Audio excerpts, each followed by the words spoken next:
Hello, good morning, good day in some places, good afternoon in other places, and good night yet still in some places.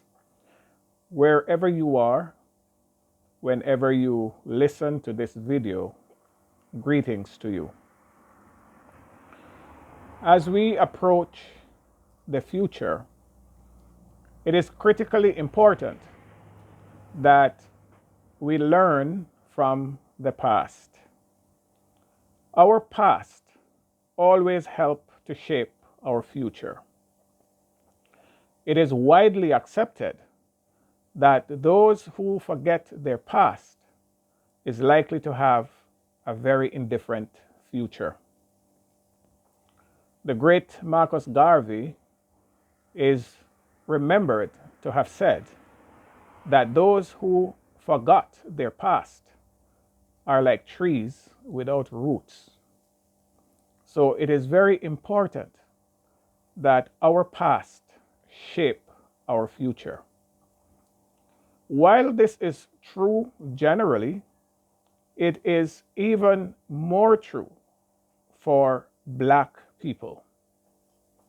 And the reason for it is very self-evident. Black people have a unique past. Of all the races on the earth over the last 500 years, the history of Black people are truly unique. We've been through chattel slavery, and that is the most heinous crime that's ever been committed against mankind or humankind ever in the history of the universe. It is true that there have been slavery in the past. It is very famously remembered that the Hebrew Israelites were said to be enslaved in Egypt. And that story is remembered constantly. In fact, those who believe in that slavery, those who taught the history of that slavery, it is recorded that the mandate that was given to them is that it should be kept before their descendants for generation after generation. It must never be allowed to be forgotten. In fact, it is recorded in the Bible, in the book of Deuteronomy chapter 5, that they were supposed to teach the experience of their enslavement to their descendants, their sons and their daughters, when they lie in their house, when they wake up, when they walk on the road, and when they're sitting in their house. In other words, they should use every opportunity to teach that experience to their descendants. And that includes generations that was yet to be born at the time when the mandate was given. Now, when you think about the enslavement of those people, it pales into insignificance when you compare it to the African enslavement. And don't get me wrong, every enslavement is wrong. But I am saying the scope and the magnitude of the Egyptian enslavement of the Israelites pale into insignificance when you compare to the close to 100 million Africans who have been enslaved. By whom? Talking about the enslavement of African people is one thing, but we must remember who it was that carried out that enslavement. We think easily about the role the British monarchy plays in that enslavement. When African people were kidnapped on the continent of Africa and was transported across the Atlantic to the Caribbean, to North America, to South America, and elsewhere, the British plays a big role in it. It is true that the Portuguese also did, the French also did, the Germans also did, but those of us in the Caribbean region are very familiar with the new dimension that was brought to the slave trade when the British monarchy enters the picture. And the British monarchy is something that so much reverence is taught about it to our people that those who went to school before their nations were made independent, they almost sang prayers to the Queen. Of course, during the enslavement of African people, it wasn't just this present Queen, but her successors. Because you know, the British monarchy is not just what it is in the last 50 years, in the last 60 years, in the last 100 years. It's a succession of kings and queens who have led that British monarchy.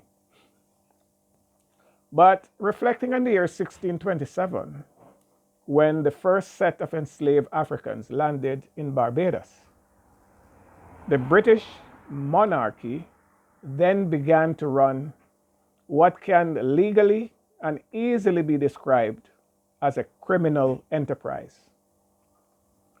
When we think about the British monarchy, the sanctity with which most people talk about it, it would be very difficult, and it almost sounds as insane to describe it as a criminal enterprise, but it was. Slavery has always been a crime against humanity. It never was any different.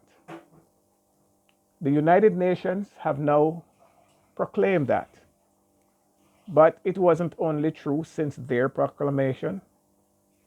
In fact, it's interesting to note that when the British monarchy perpetrated the evil of the enslavement of human beings, they made it illegal in their own country.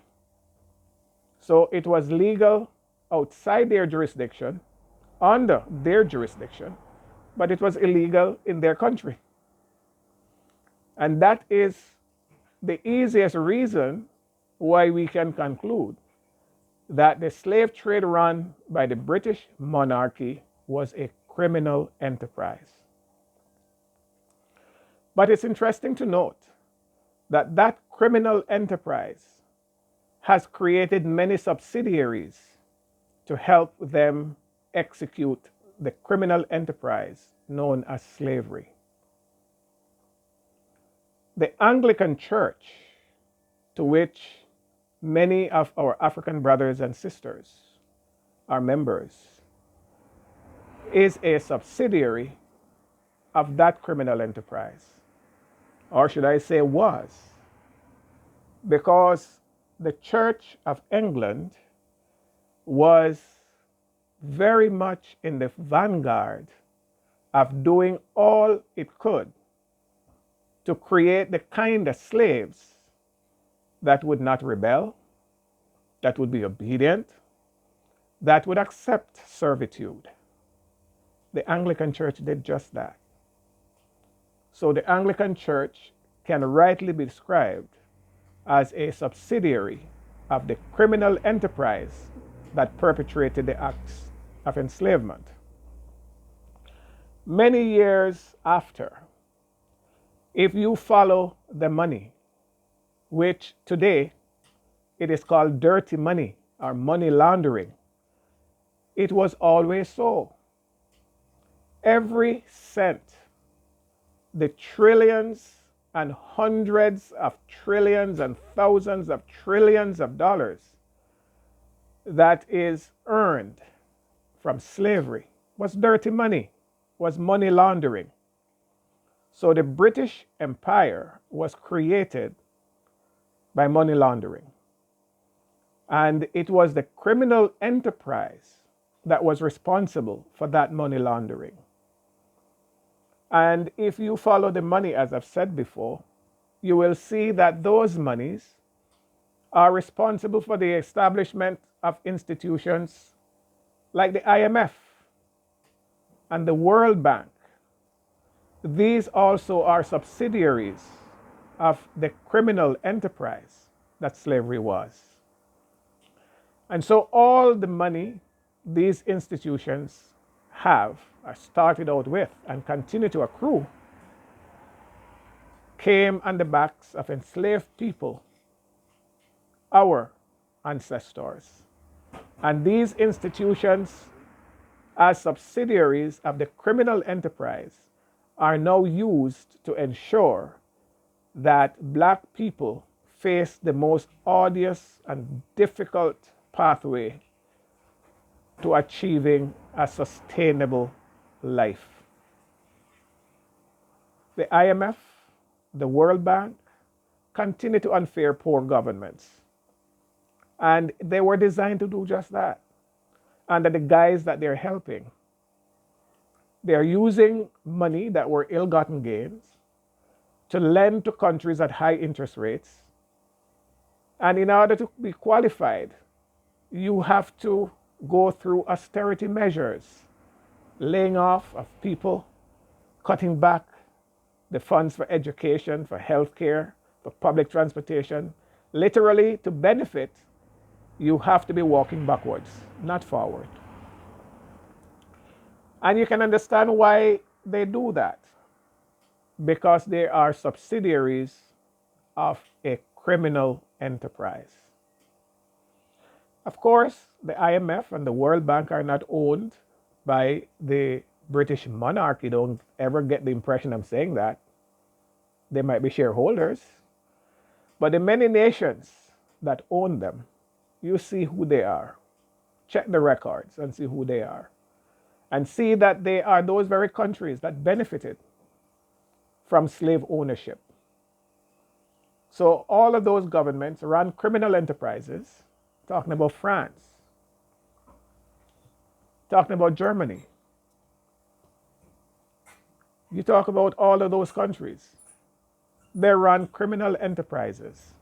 The question is, are they any different now? Were they just criminal enterprises then, and they are not now? Have they ever been held to account for the criminal enterprise that they ran? The answer is no. And who are going to hold them to account? Because the very institutions set up to hold criminals of that magnitude and that level accountable are also subsidiaries of the criminal enterprise. For example, we today have what is known as the International Criminal Court. But notice who are going there. The only persons going to the International Criminal Court are persons who are caught and sent there by the same people who run the criminal enterprise, thus making the International Criminal Court a subsidiary of the criminal enterprise as well. Because the people who perpetrated the greatest crime are not taken there. The people who continue to run the subsidiaries of those criminal enterprises are not taken there. And you might be saying that the persons who perpetrated those activities, that they're dead. My ancestors are also dead, the ones who were slaves. But us, their descendants, continue to face all the obstacles set up by the criminal enterprise that's still being run by persons who succeeded those who instituted and set up those criminal enterprises. And those who are victims of the criminal enterprise, or those criminal enterprises, have to be begging, as it were, on their knees for freedom, for equality, for fair play. That's evil, isn't it? Can you believe that in the year 2020, in the second decade of the 21st century, that there are people who are still fighting for equality? How can that be? It is so because the criminal enterprises run by white supremacy over hundreds of years make it so. As a consequence of those criminal enterprises, therefore, there are many persons today that are born, naturally born with rights that others have to be fighting for at the same time. We hear about white privilege. You just need to travel anywhere and be black or brown. Even within your own country, you're treated different because of the color of your skin. If you are British, when you go through custom and immigration, if you're black, you know the difference. If you go to the United States, if you go to Germany, if you go to France, if you go to Holland, if you travel any of the islands in the Caribbean, if you're white, you're treated differently at custom and immigration than if you're black, even if those countries, you're citizens of them. That's what white privilege look like. Some persons are very quick to say that not all whites are, and not all whites are, and that's true. I am not here saying that all white persons are white supremacists or all white persons were part of those subsidiaries of the criminal enterprise. There might be records to prove that there are whites who always fought against those institutions. But you know what? As a consequence of those criminal enterprises and its many subsidiaries, a white person is born with privileges that black people and black governments have to fight for. That's a fact. So this benefit from the criminal enterprise that makes certain people born with privileges that others have to fight for all their lives and give their lives for is as a consequence of that criminal enterprise. So whether the whites are on our side or they are against our side, the difference remains the same. That they are all beneficiaries in one way or another of the criminal enterprise. So only we can change that. How are we going to do it? How are we going to do it? We now see that begging on our knees is not the way to go. The international movement known as Black Lives Matter has taught us a lesson, should teach our governments a lesson in what needs to be done to solve some of the problem. We have to organize. We must organize ourselves. We're way too divisive. We are way too divisive as a people. We have to find a way to organize ourselves. I am therefore calling on the leaders of black countries, the churches in black countries, to organize our people, sensitize our people, so that they can appreciate better what caused the world to be the way it is today. Because many don't know. And because of ignorance, you have many persons who will just work against their own interests and do not know. You know, the interest of self and the interest of the race is not always the same. So if a person just wants to curry some favor and be friends of somebody in certain places, even if it works against their own interests as a race, it doesn't matter. But there are some of us who know otherwise. And I'm calling on our governments. I'm calling on our community leaders, our political leaders, our church leaders, to get serious about the future that we face as a people. And let's organize and sensitize our people so that they understand where we need to go. Thank you so much for listening to this video. I thank you also for your subscriptions that you continue to subscribe. Thank those of you who provide me your feedback, giving me additional information and making recommendations as to videos that I can make. I appreciate all of that.